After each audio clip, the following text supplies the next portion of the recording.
अस्सलाम वालेकुम। Recording start हो गई हुई है? ओके वालेकुम सलाम हो गई है। ओके। सो क्लास आज हम स्टडी करेंगे वो क्या है हमारे पास animal form and function 1। Mute करें अपने mics.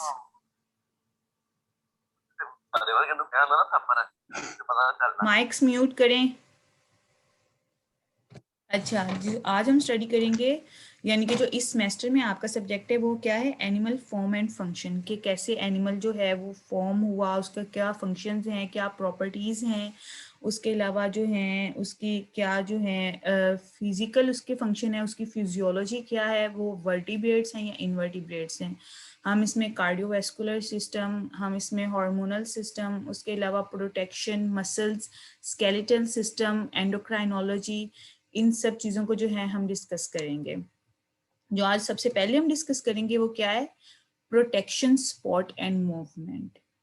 As we all know कि प्रोटेक्शन कैसे होती है, कि आप किसी चीज़ को कवर करेंगे तो ही वो प्रोटेक्ट होगी, किसी चीज़ को संभाल के रखेंगे तो ही वो प्रोटेक्ट होगी। Similarly, in the case of living organisms, protection firstly comes from the upper part of the body. ठीक है, कि जैसे उसकी जो शीथ है, उसका जो स्केलेटन है, जो उसका मसल्स हैं, वो कैसे उसकी बॉडी को, चाहे वो इनवर्टिब्रेट है या वर्टिब्रेट है, वो कैसे उसको प्रोटेक्ट करते हैं। फिर उसके बाद जो है इंटरनल ऑर्गन्स की प्रोटेक्शन, उनके ऊपर शीथ आ जाती है, उनका सारा सिस्टम आ जाता है। बट हम इसमें फर्स्टली क्या स्टडी करेंगे कि कैसे जो है उसकी अपर बॉडी वो कैसे उसको प्रोटेक्ट करती है, क्या कौन कौन सी उसमें चीज़ें प्रेजेंट होती हैं और क्या क्या उनको सपोर्ट मिलती है। ऑब्वियसली जो स्किन है उसको सपोर्ट उसके मसल्स की वजह से मिलनी है। मसल्स स्ट्रेच होंगे, फ्लेक्सिबल होंगे, मूवमेंट में सपोर्ट में, मूवमेंट में उसको सपोर्ट मिलेगी, हेल्प मिलेगी। उसके अलावा जो है movement, movement obviously all knows कि कैसे उसने मूव करना है, उसके लोकोमोशंस, उसके लोकोमोटरी ऑर्गन्स, जैसे कि कुछ इन्वर्टिब्रेट्स होते हैं उनमें सीलियाज हैं। उसके अलावा जो हैं वर्टिब्रेट्स आ गए, उनके अंदर फीट होते हैं। अच्छा, अब आगे हम प्रोटेक्शन को स्टडी करेंगे। तो प्रोटेक्शन प्रोटेक्शन क्या है, इंटेगुमेंट्री सिस्टम। इंटेगुमेंट्री सिस्टम में व्हाट इज इंटेगुमेंट, ये क्या होती है, एक्सटर्नल कवरिंग होती है, जोन सी आउटर लेयर है, जैसे कि हमारी कौन सी लेयर है, स्किन की लेयर है। ठीक है, ये एनिमल को हर किस्म के जो है हार्म से प्रोटेक्ट करती है, हर किस्म की इंजरी से, हर किस्म के रिएक्शन से, हर किस्म की जो है हार्मफुल अफेक्ट्स जो होते हैं उनसे क्या करती है, प्रोटेक्ट करती है। अब जैसे टर्टल्स हैं, उनकी जो आउटर लेयर है वो क्या है, बहुत ज़्यादा हार्ड है। अब वहाँ पे कोई बैक्टीरिया, कोई माइक्रो ऑर्गेनिज्म जो है वो आके इजीली उसके ऊपर अफेक्ट नहीं करता है। ठीक है, अब जैसे कि हम हैं, हमारी बॉडी का, हमारी बॉडी के अंदर, ह्यूमन बींग्स के अंदर इम्यून सिस्टम है, प्रेजेंट है, जो कि उसको किसी भी बैक्टीरियाज को या वायरसेस को किल करने में उसकी हेल्प करता है, कि जितनी ज़्यादा स्ट्रॉन्ग इम्यूनिटी होगी उतनी ही ज़्यादा जो है वो क्या करेंगे, उसके अगेंस्ट जो है वो फाइट करेंगे। बट हमारी जो स्किन है वो भी एज अ जो है काम करती है, एज अ प्रोटेक्टर काम करती है अगेंस्ट माइक्रो ऑर्गेनिजम्स के। जो है स्किन वो अपने जो ग्लैंड्स हैं उनको उतना अपने पोर्स को ओपन ही नहीं करती है, अगर तो आपकी स्किन हेल्दी है, कि जो बैक्टीरियाज हैं, माइक्रो ऑर्गेनिजम्स हैं, वो आपकी स्किन के अंदर जो है इंट्रूड कर सकें।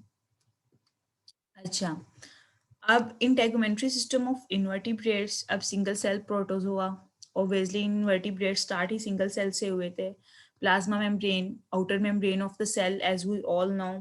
पैरामीशियम है इनमें, जैसे ये एग्जांपल है पैरामीशियम की, कि इसमें क्या है, पेलिकल प्रेजेंट है। पेलिकल क्या है, अब थिक प्रोटीन कोट है outside of the paramecium present होता है। अब पैरामीशियम, ये पेलिकल क्या करती है, इसकी स्किन की कवरिंग को कहते हैं, और ये उसको क्या करती है, दूसरे हार्मफुल ऑर्गेनिज्म से प्रोटेक्ट करती है, उसकी जो है फ्लेक्सिबिलिटी को मेंटेन करने में, उसके मसल्स को मेंटेन करने में, सपोर्ट में उसकी हेल्प करती है। उसके अलावा अगर हम इसकी लोकोमोशन को देखें तो पैरामीशियम की जो लोकोमोशन है वो कैसे आएगी, through the cilia, as we all know and studied.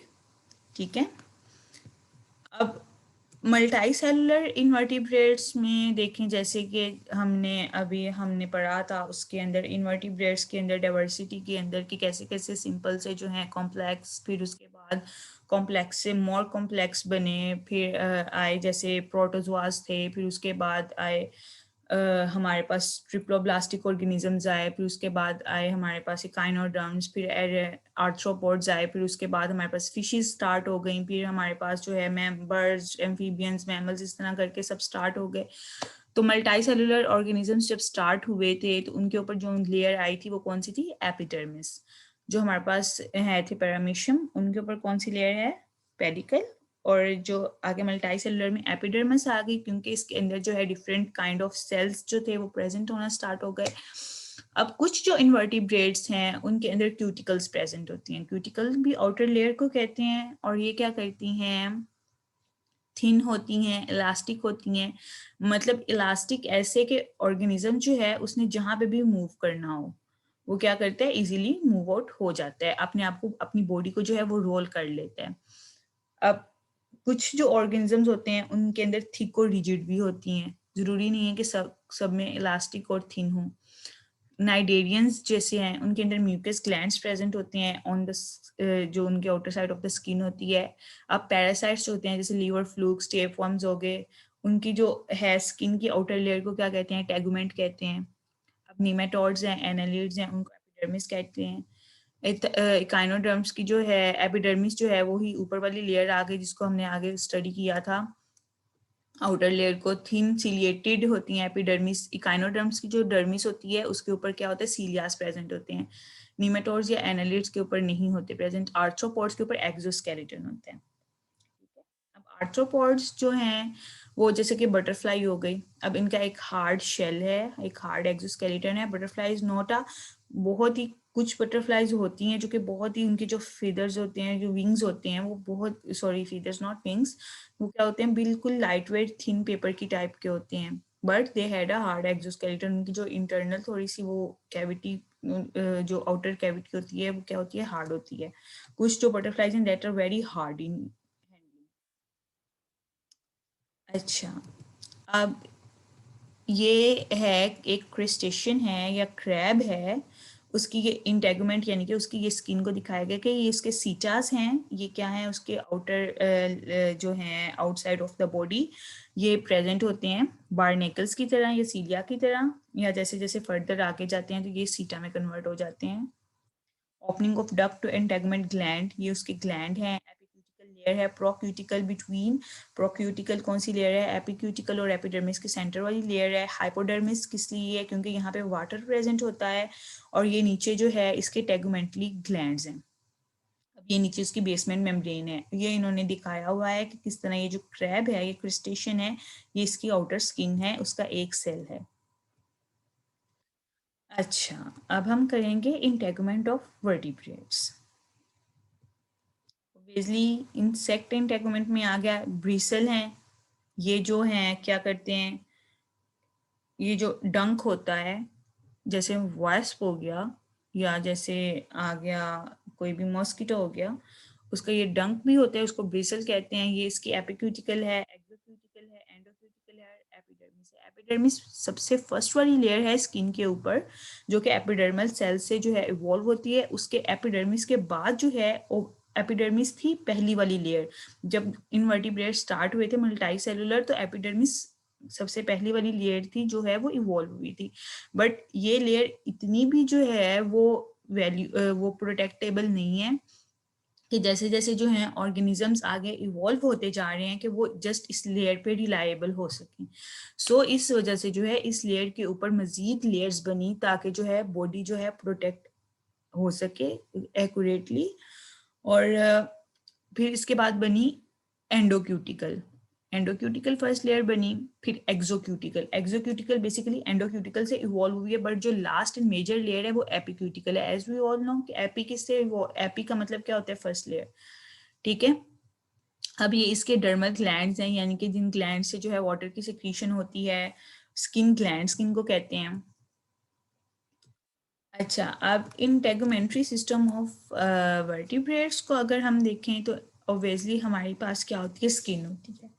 Birds की भी स्किन है, उसके अलावा वर्टिब्रेट्स जैसे कि आ जाते हैं आपके पास, मतलब इनवर्टिब्रेट्स में हम एज स्किन का नाम बेसिकली नहीं लेते, लेकिन हम पढ़ाते हैं जब तो कहते हैं कि ये इसकी आउटर लेयर है, ये इसकी स्किन की लेयर है। But in the case of vertebrates ये नाम स्किन का आ जाता है। जैसे हम अब अगर जाएंगे किसी डॉक्टर के पास तो हम कहेंगे कि ये हमारी स्किन खराब है, हम ये नहीं कहेंगे कि हमारी ये एपिक्यूटिकल है या हमारी ये एपिडर्मिस है, तो इसके अंदर कुछ प्रॉब्लम्स चल रही हैं। ठीक है, अब skin is the largest vertebrate organ. ठीक है, इंटेगुमेंट वर्टिब्रेट ऑर्गन, इंटेगुमेंट यानी कि आउटर लेयर उसकी जो उसको कवर करती है। अच्छा, अब skin has two main layers. What are this layers? Dermis and hypodermis. अच्छा, डर्मिस आउटर वाली लेयर है, is the connective tissue mesh work, यानी कि वो पूरा कनेक्शन है, एक जाल सा मेश बना हुआ है, कॉम्प्लेक्स नेटवर्क बना हुआ है किसका? कोलेजिनस फाइबर्स का, प्रोटीन्स का, इलास्टिक फाइबर्स का, रेटिकुलर्स का, जो कि हमारे बीनीथ द एपिडर्मिस यानी कि एपिडर्मिस के नीचे है।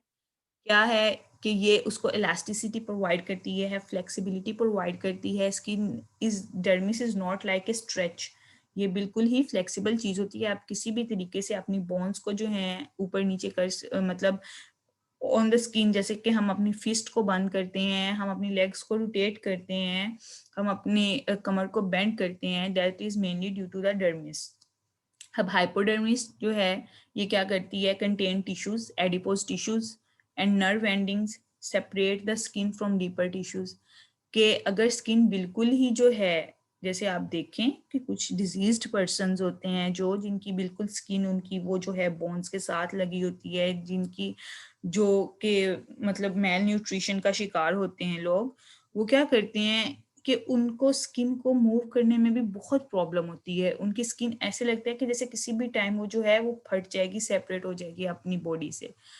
सो अपर लेयर जो है वो हाइपोडर्मिस है, जो क्या करती है स्किन को उससे जो नीचे वाले जो टिश्यूज होते हैं जो आपके ऑर्गन्स के साथ या आपके जो बोन्स के साथ अटैच होते हैं, उनको क्या करती है? उससे रिमूव करती है। एडिपोज टिश्यूज, हमारी जो स्किन है वो किससे बनी हुई है? Adipose tissues. ये जो आपको नजर आ रहे हैं स्किन और इसके ये जो, अगर आप कहीं स्किन कोई प्रिक करें अपनी स्किन को थोड़ा सा और उसके नीचे जो टिश्यूज होंगे वो कौन से होंगे? एडिपोज टिश्यूज, जो कि आपकी जो है बॉडी को एक फ्रेम जो है शेप प्रोवाइड करते हैं, इलास्टिक शेप प्रोवाइड। अब ये कुछ ऑर्गेनिजम्स होते हैं जिनमें अंदर ये स्लाइम ग्लैंड्स होते हैं। ये क्या होती हैं कि ये ग्लैंड्स जो होते हैं वाटरी ग्लैंड्स होते हैं। ये क्या करते हैं कि ये स्किन के जो है उसको मॉइस्चराइज रखते हैं, उसको ड्राई होने से बचाते हैं। जैसे कि हमारे पास ह्यूमन बींग्स के पास जो हैं स्वेट ग्लैंड्स होते हैं, वैसे ही कुछ इनवर्टिब्रेट्स के पास कौन से होते हैं? स्लाइम ग्लैंड्स होते हैं। अच्छा अब हम स्टार्ट करते हैं स्किन ऑफ कार्टिलेजिनस फिशेस से कि ये क्या है। मल्टी लेयर्ड होती हैं ऑब्वियसली फिशेस जो हैं वो आगे इनवर्टिब्रेट सॉरी वर्टिब्रेट्स में आगे आ जाती हैं, तो ऑब्वियसली मल्टी लेयर्ड हैं और उसके अलावा एवोल्यूशन से जो हैं आई हुई हैं और contain mucus and sensory glands, यानी कि उनके ऊपर स्वेट ग्लैंड्स या स्लाइमरी ग्लैंड्स प्रेजेंट होते हैं जिसकी वजह से वो एक स्टिकी सी पेस्ट अपने ऊपर से रिलीज कर रही होती हैं। सेंसरी सेल्स होते हैं जो कि डिटेक्ट करते हैं। अगर आप देखें कभी किसी फिश को किसी एक्वेरियम या पॉन्ड में, तो आप जहाँ पे फिश प्रेजेंट होगी आप वहां पे फिंगर रखें तो फिश उसी टाइम जो है वाटर का जो करंट है वो ऐसी वो वेव्स उसकी स्किन के अंदर पास करता है फिश की, जो उसके सेंसरी सेल्स हैं वो क्या करते हैं फौरन से ही एक्टिवेट हो जाते हैं और वो जो है उस जगह से जो है फिश अपने आप को मूव कर लेती है। अच्छा, अब the dermis contain bone in the form of small placoid scales called denticles. अब इसके अंदर फिश के अंदर क्या प्रेजेंट है? डेंटिकल्स प्रेजेंट हैं। उनकी डर्मस जो होती है आउटर लेयर जिसको हम मतलब कहते हैं बोन्स, उसका जो स्केलेटन है आपने देखा होगा फिश का, वहां पे क्या उनको क्या कहते हैं? डेंटिकल्स। अब कार्टिलेजिनस जो फिशेस होती हैं grow through out life, the skin area also increases. कि कार्टिलेजिनस फिशेस का जो स्किन एरिया होता है वो क्या होता है, वो थ्रू आउट द लाइफ के अगर उनको कोई इंजरी आ गई है या फिर उनको क्या हुआ है कोई भी हार्म उनकी स्किन को पहुंच गया है, बट ये नहीं है कि उनकी जो स्किन है उसकी ग्रोथ जो है वो रुक जाएगी। वो क्या होगी, उनकी growth throughout their whole life, मतलब जब तक उनका लाइफ स्पैन है वो चलती रहेगी। अच्छा, कार्टिलेज ओबेसली इनका स्केलेटन जो होता है। अच्छा, अब इनमें क्या है कि न्यू डेंटिकल्स जो होती हैं produce to maintain enough of these protective structures, कि जो जो डेंटिकल्स इनके ऊपर प्रेजेंट होते हैं ये क्या करते हैं कि उसको प्रोटेक्टिव लेयर उसकी प्रोवाइड करते हैं, जिसकी वजह से जो है उसकी थ्रू आउट द लाइफ जो है ये उनकी स्किन जो है मेंटेन रहती है। अब डेंटिकल्स क्या होते हैं, ये बेसिकली स्मॉल बम्प्स होते हैं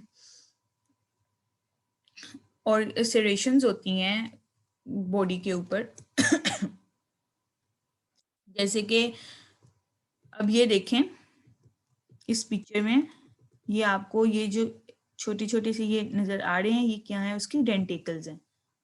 ठीक है, ये स्किन के ऊपर प्रेजेंट होते हैं जो कि उसकी स्किन को जो है फिल्म रखने में उसकी हेल्प करते हैं। अच्छा, डेंटिकल्स की अगर मैं बात करूं तो ये हैं हार्ड क्रिस्टलाइन मिनरल्स होते हैं, हार्ड इन शेप होते हैं, जो कि उसकी जो जाहिर है फिश ने मूव करना है वाटर में, वाटर करंट्स जो हैं उसकी लेयर्स जो हैं उसने उसको पास आउट करना है, उनके अंदर से गुजरना है, तो क्या करती है उनकी बॉडी जो होती है उससे रिजिड रहती है, हार्ड रहती है, और ये सॉफ्ट प्रोटीन और कोलेजन से बने होते हैं, बट बेसिकली ये हार्ड इन शेप होते हैं।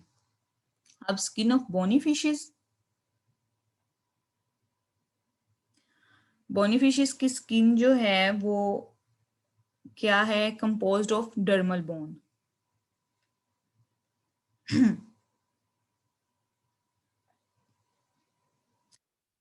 ठीक है, scales are not shed, they grow at the margins and over the lower surface, यानी कि जो शेडिंग का प्रोसेस होता है उसके अंदर इनके स्केल्स जो हैं वो शेड नहीं होते हैं, ये उनके ऊपर प्रेजेंट होते हैं और वो वहां पे ग्रो करते रहते हैं, grow on the margins and over the lower surface. अच्छा, परमिएबल होते हैं और इनका क्या फंक्शन है, गैस एक्सचेंज के अंदर इनका फंक्शन जो है अपना रोल प्ले करते हैं। Dermis richly supplied with capillary bag, यानी कि जो उसकी कैपिलरी ट्यूब्स हैं जिन्होंने उसका जो फ्लूइड है जो बॉडी के अंदर उसका है, फिश का ब्लड होता है उसको क्या करना है थ्रू पूरी बॉडी के अंदर सर्कुलेट करना है, और उसके और इन कैपिलरी ट्यूब्स ने थ्रू थ्रू देयर स्किन क्या करनी है, रिस्पायरेशन का प्रोसेस जो है उसको कंटिन्यू करना है। अच्छा, अब ये क्या करते हैं, they also contain mucus glands.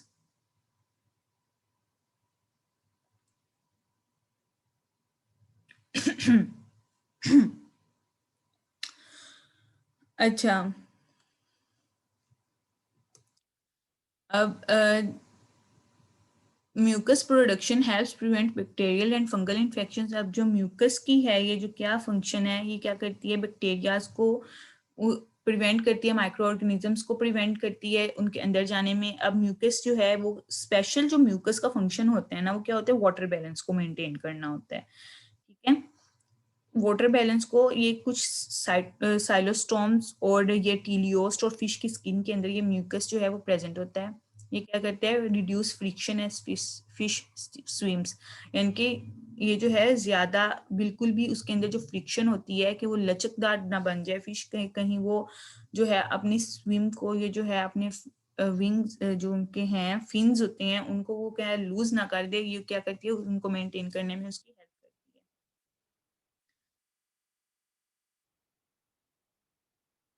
है। अच्छा,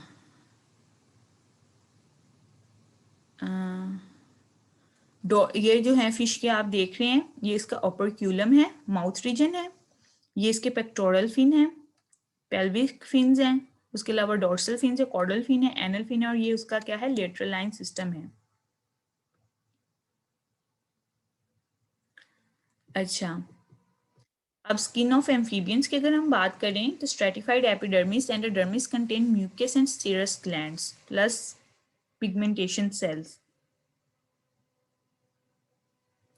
अच्छा, जो सीरस ग्लैंड्स होती हैं ये क्या सिक्रीट करते हैं, ये ना वाटर वाटर वाटर भी ये like mucus glands water secrete करते हैं, ये क्या होती हैं, प्रोटीन रिच्ड होती हैं, फ्लूइड लाइक प्रोडक्ट्स होती हैं सीरस ग्लैंड्स, जैसे कि स्वेट ग्लैंड्स होती हैं। जो कि हमारी ह्यूमन बींग्स की या मेमल्स की बॉडी में जो रोल अपना प्ले करते हैं। और म्यूकस जो होती हैं, म्यूकस ग्लैंड्स, वो रिच इन कार्बोहाइड्रेट्स होते हैं, ग्लाइकोप्रोटीन्स जो सिक्रीट करते हैं, बॉडी की इलास्टिसिटी में हेल्प करते हैं म्यूकस ग्लैंड्स।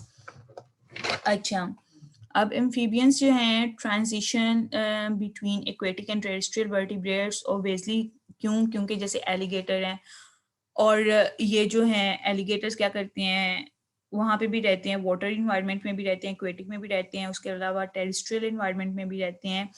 तो ये जो है बोथ टेरेस्ट्रियल एंड एक्वेटिक में आ जाते हैं। अच्छा, 3 problems associated with terrestrial environments. अब वो कौन सी 3 प्रॉब्लम्स हैं? डेसिकेशन है, कि वो क्या होता है कि the damaging effects of ultraviolet light, physical abrasion. अब जो टेरेस्ट्रियल एक्वेटिक इन्वायरमेंट में एनिमल्स रहते हैं, वो लाइट से जो है, डायरेक्ट सनलाइट से जो है, अल्ट्रावायलेट रेज से, रेडिएशन से जो है वो एक्सपोज आउट नहीं होते हैं। बट अगर वो कभी टेरेस्ट्रियल इन्वायरमेंट पे आए तो जो है सनलाइट से जो है वो डायरेक्ट उनके अंदर एब्जॉर्ब होती है, फिजिकल एब्रेशन होती है। अच्छा, during amphibian evolution keratin production increased in the outer layer of the skin cells। अब ये क्यों keratin की प्रोडक्शन इंक्रीज होती है? ताकि जब वो टेरिस्ट्रियल इन्वायरमेंट में जाएं, क्लास माइक ऑफ करें, ताकि जब वो टेरिस्ट्रियल इन्वायरमेंट में जाएं तो क्या हो कि जब उनकी स्किन जो है एक्सपोज हो अंडर द सन, तो वो जो केराटिन है वो उसको अल्ट्रावायलेट रेज से जो है बचाने के लिए उसको जो है वो मेंटेन कर सके। अब केराटिन क्या है? टफ प्रोटीन होती है, जैसे कि हम सबके हेयर्स में भी प्रेजेंट होती है, स्किन में भी। In the physical abrasive rigours terrestrial environment, obviously जो है उसको फिजिकली जो है उसकी स्किन को डिस्ट्रॉय होने से वो जो है वो प्रिवेंट करती है। म्यूकस जो है, ऑब्वियसली म्यूकस ग्लैंड्स म्यूकस ही प्रोड्यूस करते हैं, जो कि प्रिवेंट करता है डेसिकेशन को, फैसिलिटेट करता है गैस एक्सचेंज को। ऑब्वियसली जो है बाहर से जो हवा का इनटेक है या आउटटेक है, when the skin is used as respiratory organ. जाहिर है जब वो पानी में होते हैं तो ऑब्वियसली वो मुंह खोल के सांस नहीं ले सकते, बट इन दैट केस क्या करती है, उनकी स्किन जो है वो रिस्पिरेटरी ऑर्गन के तौर पे काम कर रही होती है, उनके पोर्स जो होते हैं, and makes the body slimy which facilitates escape from predators. उनकी जो बॉडी होती है वो स्लाइमी होती है, स्लाइमी लाइक कीचड़ की तरह होती है, जो क्या क्या करती है, फैसिलिटेट करती है उनको प्रीडेटर से बचने के लिए, कि वो जल्दी से जो है अपने आप को मूव करके एक जगह से दूसरी जगह पे ले जाते हैं।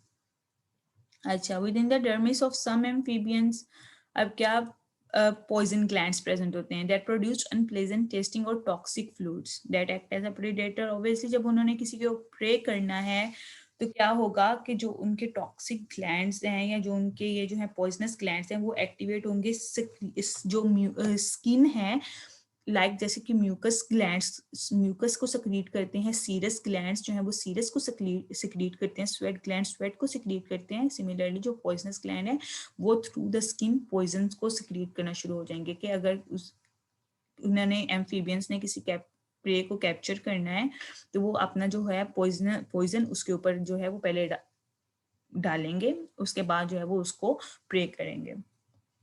अच्छा, अब स्किन ऑफ रेप्टाइल्स की अगर हम बात करें तो क्या reflects their greater commitment to terrestrial existence. Obviously amphibians का जो है ज़्यादातर वो interaction, most of the interaction aquatic environment से है और कुछ जो है टेरेस्ट्रियल से भी है, बट जो रेप्टाइल्स हैं वो आगे टेरेस्ट्रियल एग्जिस्टेंस में आ जाते हैं। अब इनकी जो आउटर लेयर है होती है रेप्टाइल्स की, एपिडर्मिस जो होती है उसको हम क्या कहते हैं? Stratum corneum.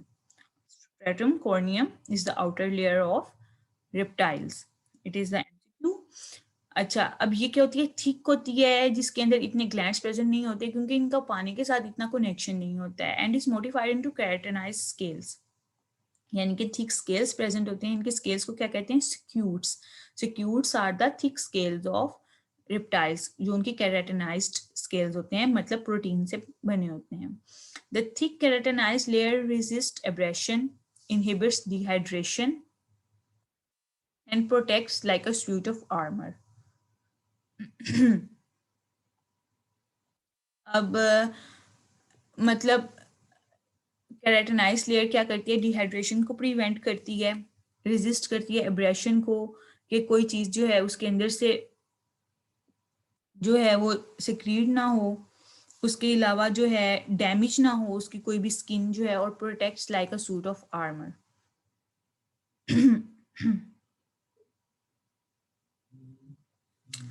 अच्छा, सूट ऑफ आर्मर लाइक एक जैसे कहते हैं कोई लोहे की तरह का सूट होता है जो कि सोल्जर्स जो थे वो एंशियंट टाइम्स में जो है वो उसको वियर अप करते होते थे। This is called a suit of armour. तो रेप्टाइल्स की जो स्किन है वो क्या करती है, लाइक सूट ऑफ आर्मर जो है उसको यूज करते हैं रेप्टाइल्स अपनी स्किन को। अब ड्यूरिंग शेडिंग और मोल्टिंग, शेडिंग और मोल्टिंग का प्रोसेस क्या होता है कि स्किन जो है वो उसने उतरना है, फिर नई स्किन ने जो है उसके ऊपर आना है। बस ये नहीं होता कि उसकी हड्डियां नजर आना शुरू कर देती हैं, लेकिन जैसे जैसे पुरानी स्किन उतरती जाती है वैसे वैसे न्यू स्किन उसकी जो है उसके ऊपर आती रहती है। लाइक ये बर्ड्स में भी बहुत ज्यादा प्रोसेस है शेडिंग का। अच्छा, outer layer separates from the newly formed epidermis, diffusion of fluid between the layers airs the separation। अब जाहिर है जो इनके अंदर फ्लूइड होता है वो स्किन को उतारता है और नई स्किन जो है उसको करने में उसकी हेल्प आउट करता है। अच्छा, अब हम करते हैं बात स्किन ऑफ बर्ड्स की। तो ये स्किन ऑफ बर्ड्स के हैं show typically reptilian features. Obviously birds किससे इवॉल्व हुए थे अकॉर्डिंग टू साइंस, रेप्टिलियन से। वैसे तो कौवा सबसे पहले इवॉल्व हो चुका हुआ था, but according to science birds किससे इवॉल्व हुए हैं, skin of birds sorry reptiles से। अब इनके अंदर बहुत ज्यादा रेप्टाइलियन फीचर्स हैं, जैसे कि डायनासोर्स से पहले फ्लाइंग फ्लाइंग रेप्टाइल्स थे वो भी, मतलब कुछ डायनासोर्स जो थे वो फ्लाई भी करते थे, बट आहिस्ता आहिस्ता वो एक्सटिंक्ट हो चुके हैं। अब show typically reptilian features with no epidermal glands, क्योंकि इन्होंने जो है हवा में जो है उन फ्लाई आउट करना होता है। एपिडर्मिस इनकी यूजली थिन होती है और 2 से 3 जो है सेल लेयर्स थिक होती है। इनकी इतनी ज्यादा सेल जो है वो लेयर थिक नहीं होती इनकी कि जो है वो फ्लाई करने में जो है इनको प्रॉब्लम कर सकें।